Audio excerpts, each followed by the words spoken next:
These might be the best thing you'll ever do with some smoked salmon and a few potatoes. Crispy smoked salmon and potato croquettes, golden crunchy, packed with flavour and unbelievably easy to make. These are perfect as a snack, starter or party bite, and trust me, these will disappear fast. So let's get started. And we need some potatoes for this. I'm using Maris Piper or any floury potatoes you've got, and I've got 600 grams worth here. Again, with all my recipes, just adjust the quantities depending on how many people you're feeding. But we need to peel these potatoes up. Then cut into 4. Place into a pan of cold salted water, bring that up to the simmer and cook until softened. Once your potatoes are nicely softened and showing little resistance when you put a knife through them, they are ready to be drained.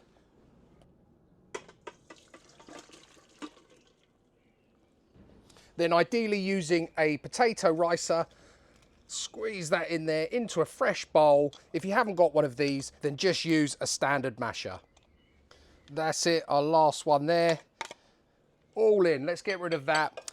Now we want to season this up. So I'm going in with 100 grams here of parmesan cheese. Parmesan is going to give it that little bit of saltiness, but a nice slight cheesy flavour. It works really well. A little bit of white pepper. If you don't like white pepper, sub that for black pepper. And I'm trying not to sneeze with it because the wind is blowing it. That's it. A few turns of the salt mill. And I've got 2 beaten eggs here. Then a good handful of chopped parsley, and I've just roughly chopped it. Don't be too precious about it. And of course, lastly, our smoked salmon. And here I've got 200 grams of smoked salmon. So the best way I would say to think about it is for each 300 grams of potatoes, I use 100 grams of smoked salmon. And 100 grams happens to be one of those small packs you buy from pretty much every supermarket. So let's get that in. And you want to work with this while those potatoes are still warm. I find it works best for sure. And you just want to stir all of that in. You just want to make sure that everything is nicely distributed around that mix, because we're going to be making these up, obviously, into our little croquette shapes. That's it. And once you're happy with it, you just want to grab a bit of your mixture at a time. And I tend to make them into little balls first, and then we want to elongate them slightly. Don't worry, it is quite a wet mix, but it will dry up and firm up nicely. To make them whatever size you like, I just make them something around that sort of size. Here, I've got some polenta. If you haven't got polenta, switch it out for golden breadcrumbs or any other breadcrumbs you've got. And you just want to roll these in that polenta. And I'm going to repeat the process for the rest of the mix. Okay, so my mix made 14 croquettes. However, I did drop one on the floor, so I won't be eating that one. And as you can see, they're not perfect or uniform. They don't have to be. If you want to tidy them up, by all means, just push those edges in and square them off. But I'm not that fussed. I know they're going to taste great, and I don't care how they look, to be honest with you. I want them to look homemade. So if you're not making these straight away, these will sit happily in the fridge for up to 2 days. Just cover them, that's all I would suggest. But obviously I'm cooking mine now. I'm deep frying mine. If you haven't got a deep fat fryer, just use a normal pan on the stove with about 2 inches worth of vegetable or sunflower oil, whatever one you prefer. So let's get these into our deep fat fryer. I've got the basket already lowered in, and I'm just gonna plonk them in one by one. I don't want to overcrowd this.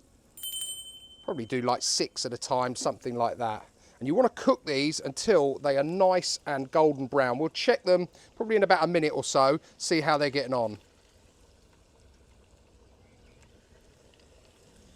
Okay, these have had about a minute now and they are looking lush. I'm going to give them about another 30 seconds and then we'll be ready to take them out, plate them up and give them a try. Okay, so all I've done with these is put them into this dish just to drain them off, bit of kitchen roll, and they have come out beautifully. So let's get them into our dish. You can see, look, how nice and crispy they are and how they've firmed up from what they were like. Let's get all these in there. I should probably just tip them in, but I'm going to do it all prim and proper. And our last one on there, and then just finish it off with a few wedges of lemon darted around. Might put one in the top there and one over there, and there we have it.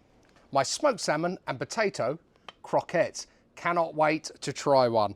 Squeeze a little bit of lemon juice over the top there. If you wanted to, you could actually serve this with an aioli or another form of dip if you wanted to, but I'll be honest with you, these are going to disappear really, really quickly and they only need a little bit of lemon juice.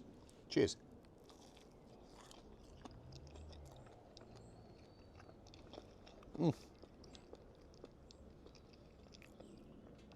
They are divine. They are like little parcels of joy. Smoked salmon. I love smoked salmon.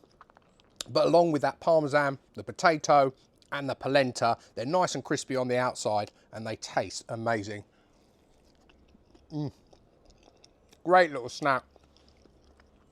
Great dish to put out if you've got people coming over and it feels really, really summery. Got to have the last bit. And they are a little bit hot.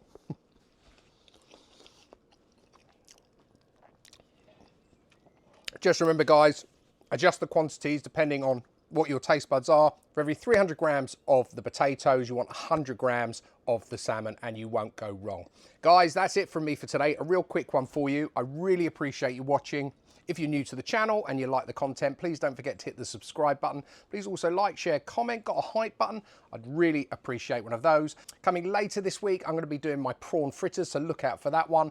I'll put all of the details of today's smoked salmon and potato croquettes down below in the description as always. And all that's left for me to say is until next time, it's cooking good.